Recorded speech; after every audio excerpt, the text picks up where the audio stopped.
And so the thinness of the bone adds some. The lack of sinuses adds some. The lack of depth of eye sockets adds some. But this takes away. This adds, but it doesn't balance up. It doesn't add up to fully 1/3 more. It's a real mystery. But the biggest mystery of all was your cerebellum sits here. It sits back here, protected by this curve of bone, and it's got these edges in the inside of the skull called sulcuses. You can feel them in this.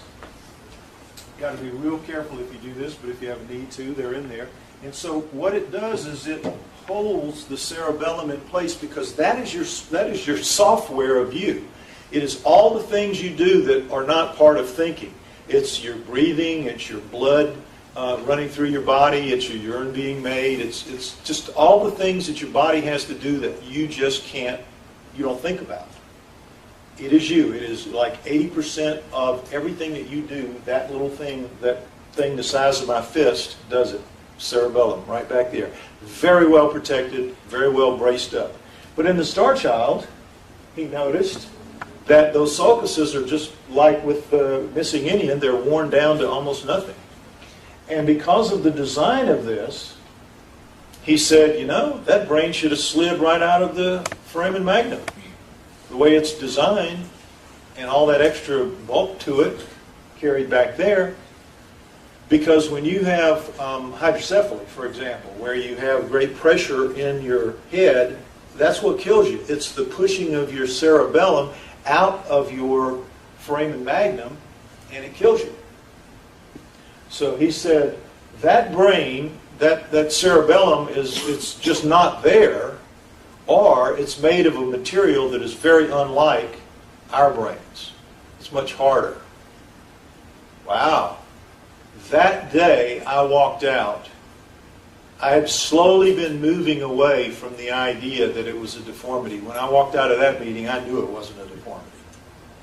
You can't have that, a different kind of brain, and be a human. So, this is the chewing muscles that I mentioned to you, and you just can see the line, actually, in life, in the real one. You can just see the demarcation very easily, and same thing with the Starchild. Reduced by half. Again, a very small lower face, exactly like the aliens. Raised. Exterior surfaces, this is amazing. Now, this is the exterior surface of the bone. Starchild. Needs some explanation. You've all heard the story that our bodies change out completely every 7 years. Have you not? We're new physical beings except for our brains. Our brains don't change, but every other part of us changes out within every 7 years. And the way it's done with bone is through these lacunae. Some of them are where the cells here transfer over, slide over, it's amazing, and go in to be destroyed, to be recycled. And others of these holes are where the new ones come up to replace. Right? Absolutely essential. Got to have them. Got to have them if you're going to be a primate on this planet. Wham up. So if this is a deformity, where'd they go?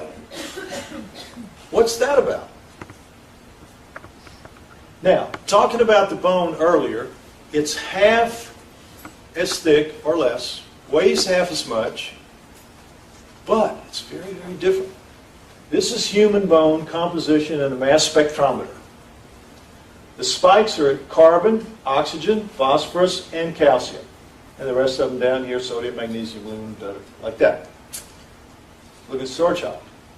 Big spike in carbon and oxygen, lower in phosphorus, lower in calcium, which means that it has a much higher level of collagen.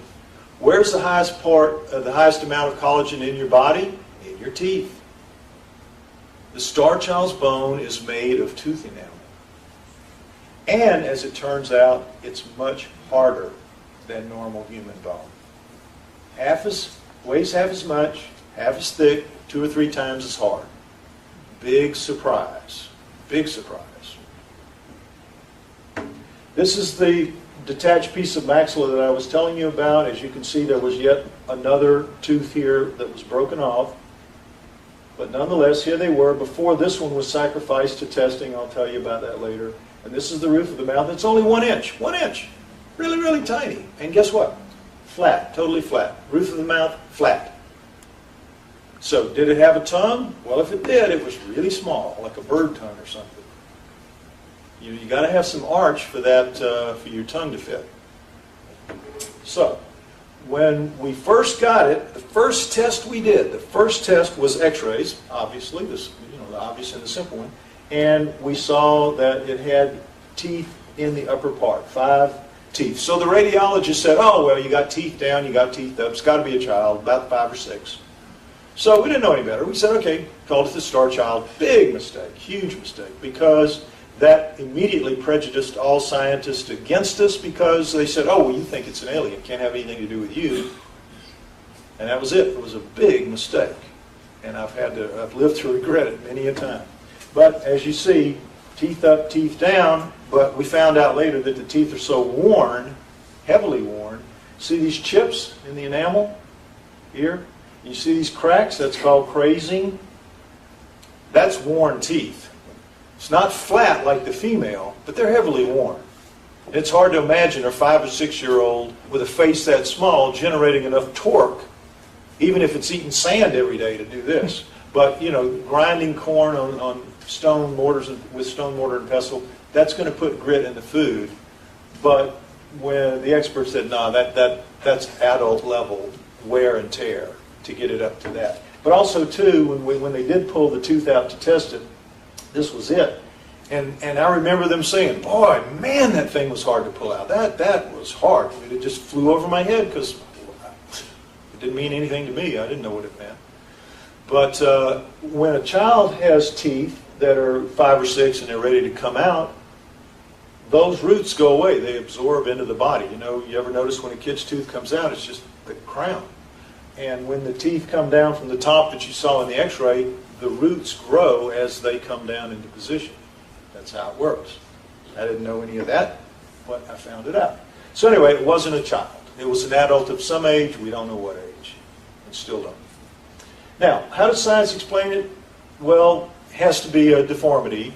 First and foremost, has to be a deformity. So, what are the deformities? Well, it was cradle-boarded. A lot of them will insist that still to this day, that it was cradle-boarded.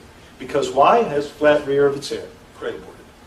It suffered from hydrocephaly. Why? Because it has expanded parietals. It has some swelling in its head, so that means it's hydrocephaly. Or it suffered from progeria. You know that Tom Hanks movie, Shipwrecked or Washed Away or whatever it is? You remember where he says, "I have made fire." You know that part? Well, scientists are like that. When they come up against something they don't really understand, they scurry behind something called Occam's razor, which is that the simplest answer is probably the right one. And they come up with these numbskull simple answers, and it's like, "I have thought of a simple answer," and that has to be it, because they thought of it. And all of these from the very beginning, that they've said it, every deformity. We have experts, we have real experts, over a dozen, that worked it over. You can go on the website and see their report. Experts have said that all of this, there's no deformity, there's no combination of deformities. Those reports are totally ignored. The Stephen Novella report is used by everybody as the single reference against it. We are well documented now, as you'll see if you read those articles that I told you about. We have footnotes out the wazoo on the Starchild one. So, you'll see very quickly what I'm talking about. Cradle boarding. This is when you tie a baby's head in a primitive society to a board so the mother can put it on her back and do her daily work and stooping over and doing the things they have to do, crops, whatever. And if you have a baby on your back and its head is not strapped down, its head will do like this because it's very weak, very big head relatively speaking, and it'll hurt its neck and probably kill it. So they strap the baby to, this is just a Navajo, but any culture that does it on a board, this is what you'll get, a flat head. This is the human found with the Starchild X-rayed, and you see that she was indeed cradle-boarded. This is what a real cradle-boarded head looks like. And it always, always, always stops at the Indian. Why? Because you can't go past that knot back there, because then you're into tearing the muscles off the neck. Tearing the neck muscles, off the skull. So it always stops here. It always looks like this. It's always about as big as the palm of my hand. and it is as flat as that table. It is as flat as the board you put it on. Why? Because a baby's bone is so soft that when you pin its head to something, over time it's going to take the shape. So they come out, a cradle-boarded head, and sometimes you can see, if you're walking around in an airport, you'll see some just really flat heads in back, and those were kids that still to this day could have been, especially in Mexico. You'll see that sometimes. But anyway, there you go, truly cradle-boarded head. But here's the real kicker on, look at the Starchild. Look at the convolutions. You can see them, and you can feel them. It is not as flat as a board. Not even close. Not even close. So when I would point these things out to people who would try to tell me it was cradle boarded, they would get very upset. But when I pointed this out to them, they would get really upset, because if you look at this, this is looking ahead, but if you're going to cradle board a kid and you got to stop at the Indian, you're going to crank his head back a little bit. But that's good, because he can breathe and everything. He's okay. You did that to the Starchild, he's choked in minute 1. He has strangled. He's dead the first time you try to do it. But you couldn't possibly have been tying that head to a board and had it live. You show this to them, they get all grumpy and it had to have happened. So, it's just so funny to watch these guys squirm. Anyway, the Starchild is a hydrocephalic. Well, you all should know what a hydrocephalic is. It's water on the brain or in the brain. And if you get that, it means your spinal fluid it's not water, it's spinal fluid, but it's called that. And your spinal fluid is not draining out the way it should. And in the old days, and as Philip said, the Starchild it died 900 years ago. We had carbon dating, and it said that it died 900 years ago. So there were no shunts. They both died 900 years ago. They were both carbon dated at 900 years ago, plus or minus 40 years. And they were carbon dated at separate labs at different times. So there's just no doubt they died together approximately 900 years ago in that mine tunnel, the way the lady told the story. So, when 900 years ago there were no shunts. Now kids born with it, they can shunt it, and they can live reasonably normal lives. But what it is it's like blowing air up in a balloon. Really, it's uniform. The pressure is uniform. There's no pointing the pressure in any particular direction. So you're not going to get a crease. A moron can see this. A moron can see this. You're not going to get a crease, and you're going to get splits in the sutures from the pressure. And there are no splits in any of the sutures of the Starchild. Now, experts know this. They know this, and they'll still sit there and argue with me about it, because they have to come up with something. And so they'll just rally in behind some stupid idea like this, and they just will not give it up, no matter what. All right, now, here's another point of interest. You see these veins, that's the brain pressing into the bone of the skull. Clearly no water, no fluid on this brain, and you see the Starchild has the same thing. Could have been fluid in the brain, obviously, but not on the brain. And that's the more common one. Okay, so progeria. Now, this is the latest fad among the skeptics and the experts. This is the one you'll read on Wikipedia. I've hammered them so hard on the cradle boarding and hydrocephaly. They've rallied behind this because it's so exotic and so weird. You've probably heard of it. When a kid is born with this, male or female, they in the womb they start aging rapidly. And they'll generally die before the age of 10 or 12, like that, because they're aging at a very accelerated rate. So, but still they're human beings. They have human eyes and human eye sockets. They have brow ridges, they have noses, they have ears, they have a neck, a normally placed neck, but a much smaller face.